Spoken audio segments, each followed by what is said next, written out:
This is Dan Dix here, reporting for Press for Truth, and I think it's pretty safe to say at this point, folks, that if George Orwell were alive today, he would be very impressed with the current state of the surveillance control grid and the all-seeing tracking eye, tracking, tracing, and databasing everyone, but also how the major tech companies have colluded and collaborated with Big Brother in order to sell you products. It's unbelievable, and today we're going to look at one of the latest revelations, one of the latest so-called bugs to be found, and we're gonna ask the question: is this really a bug? Is this really a flaw in their system, or is this something that is being built into the back end for the purposes of not just spying on you, but for advertising to you as well? So this is just recently out from NBC News: how a teenage Fortnite player found Apple's FaceTime bug and why it was so hard to report it.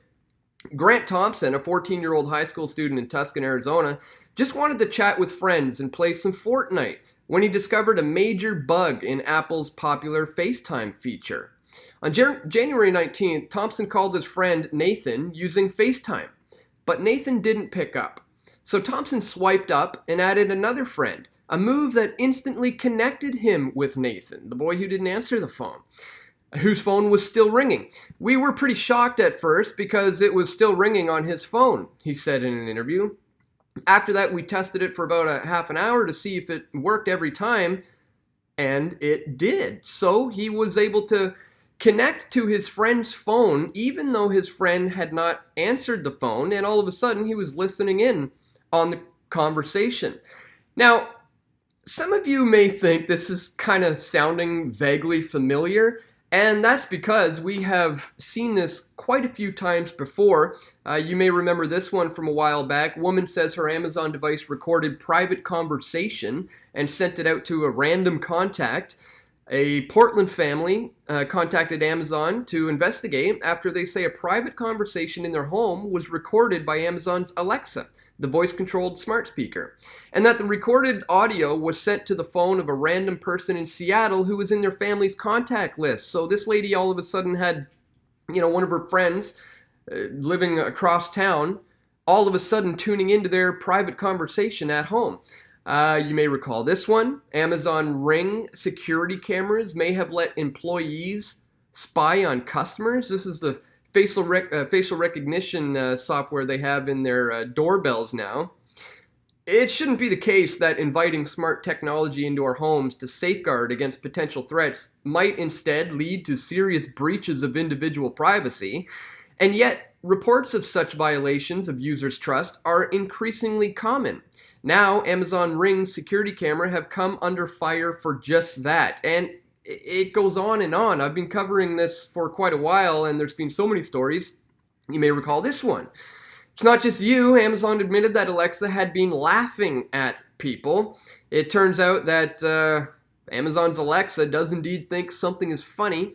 After days of reports that users of Amazon Echo and other devices with Amazon's Alexa voice-activated assistant were experiencing random Alexa laughing fits, Amazon confirmed the problem on Wednesday. And we covered that one in a video here on Press for Truth as well. You can look that up, where Amazon was literally, the devices were caught laughing at people. So what is this all coming from? Is this a glitch? Was this a glitch? Was this a bug? Is this all a bug? Or is there something far more sinister at play here? Well, I want to point you to this Consumer Watchdog report that, as the title of this video suggests, these documents reveal the fact that patents have been applied by these major tech companies to do exactly what these so-called bugs are doing. Now, bear with me. This is incredibly important to get through and to understand. So we're going to go over this document right now and some of the more important points that they've made. A new study reveals that Amazon and Google have filed patent applications for a number of technologies that would dramatically expand surveillance of consumers' private lives.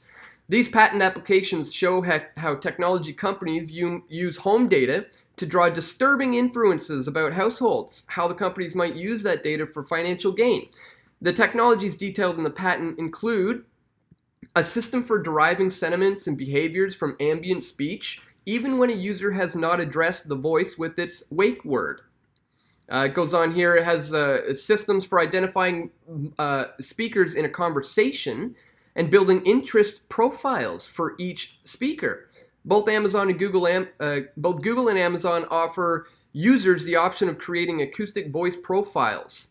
And it goes on to say what this can basically pick up from you and give to third parties who can use this data to make inferences about users' sleeping, cooking, entertainment, and showering schedules. And then this information is shared with third parties for the purposes of offering products and services, as well as providing them with, it says here, information. Well, what could that mean? I mean, is this a propaganda brainwashing wing here, or is it an advertising tool, or is it both? A system for recommending products based on furnishing observed by a home security camera. A particularly troubling patent application describes how Google could use video feeds from smart devices to determine users' behaviors and characteristics like gender, age, fashion taste, style, mood, known languages, preferred activities, and so forth. The patent application describes smart devices that target advertisements based on the title of a book by your bedside, the presence of a guitar or a basketball in the room, and the face of a famous actor on a user's t-shirt. They talk about, stopping child mischief, basically having like baby monitors in the room. It's just shocking that this is actually out in the open, that they're filing patents to do this, and now people are finding these flaws, these loopholes, and we're realizing it's being built into the system here. It's not just a bug. It says here, while these devices offer convenience, they also offer tech companies unprecedented insight into users' private lives. With a smaller size Echo Dot and Google Home Mini, Amazon and Google have begun to foray beyond the living room and into the bedroom. And, it breaks down how the Amazon Echo is spying essentially on people. It gets into the fact that, when users set up a new Echo, they must click through a screen that functions as a consent to data collection. So you have to agree to this. We're not being forced into it at this point, guys. Amazon's privacy policy states that the company retains acoustic voice signatures, voice queries, music played through the speaker, and Alexa to-do and shopping lists. You have to agree to all that when you sign up to this stuff. Although Amazon claims that it only saves audio of speech immediately following the Echo's wake word, a 2014 patent applicant suggests that it could also log a list of keywords spoken while the Echo is in a passive listening state. So it's not just wake-up words. They're constantly listening for these trigger words to activate the system. They describe it here in the patent. The patent describes a sniffer algorithm that listens for trigger words. In the patent application, Amazon describes trigger words, a verb indicating some level of desire or interest in a noun that follows the trigger word in a sentence. So the trigger words can be positive, like love, enjoy, bought, or negative, like hate, dislike, or returned. Once the sniffer algorithm detects that a trigger word has been spoken, the device can record the trigger word and the audio that follows. And, they have diagrams here explaining how all this works and, how it's going to work when you're walking through your home. Look at this diagram. Everything watching, spying, listening, paying full attention at all times. And they call this, an assistant to you. No, this is Big Brother moving in to your home, and we're allowing it to happen. Look at this patent. Here you have the internet. It says here on the side, I noticed you have a copy of The Godfather on your bed.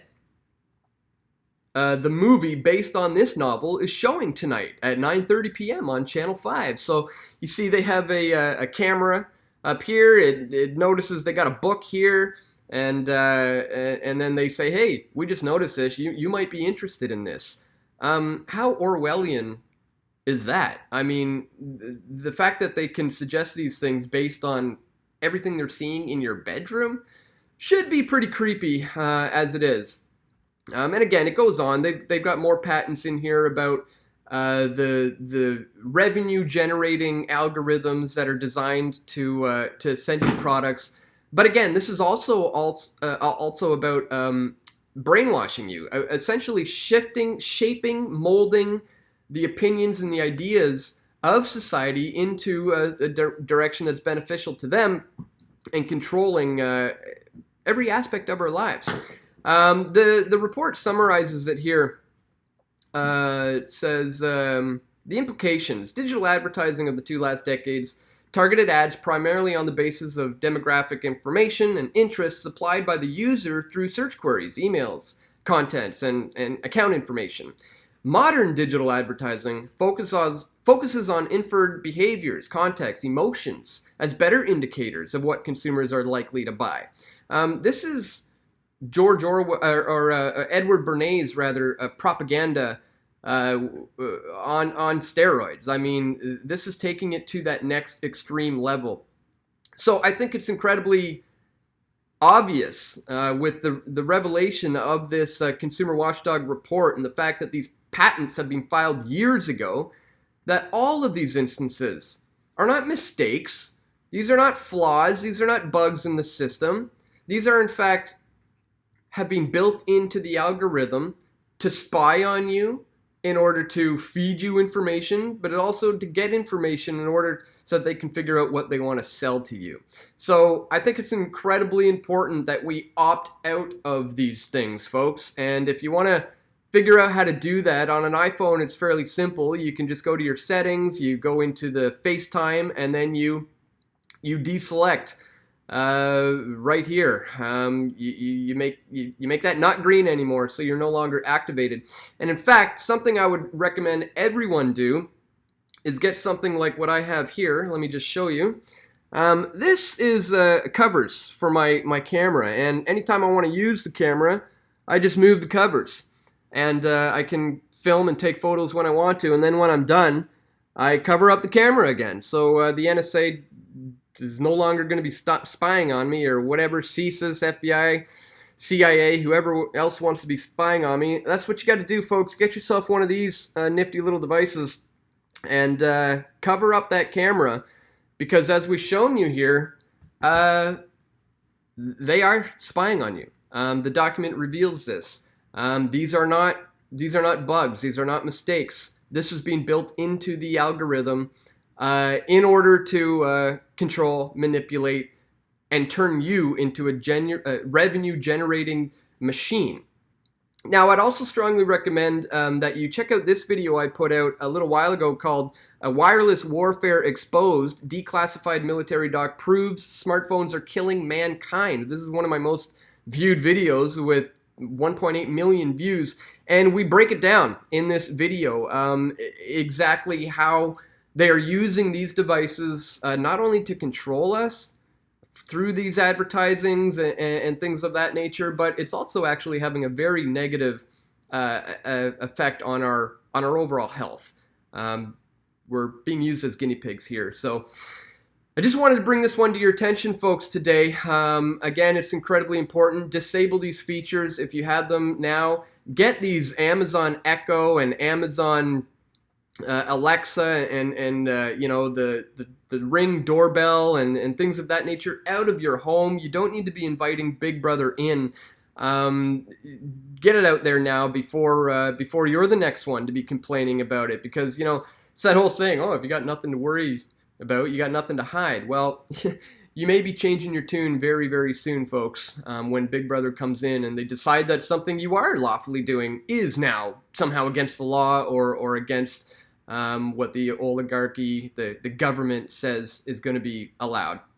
So, just wanted to bring that one to your attention, folks. Anytime you see these bugs or these flaws in the system, turns out, as we've shown a lot of times, most of the time, they're not bugs. They've been built into the algorithm, and we're just starting to realize what it's truly all about. Folks, share this one if you found this information useful. We need to spread this information, especially to the millennial generation who are eating this stuff up for the convenience, but they don't understand the Orwellian implications here.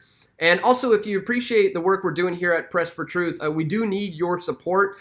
We are under attack here financially. We're under attack by the tech companies trying to censor us.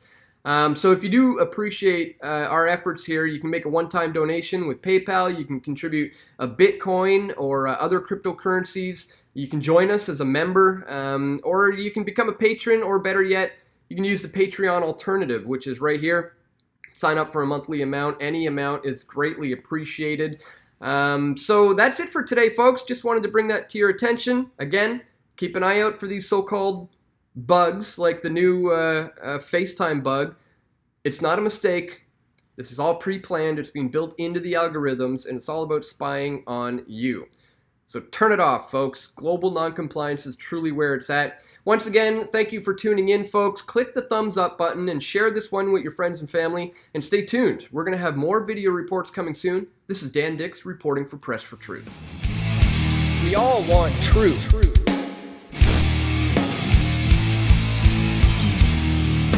The truth will set you free.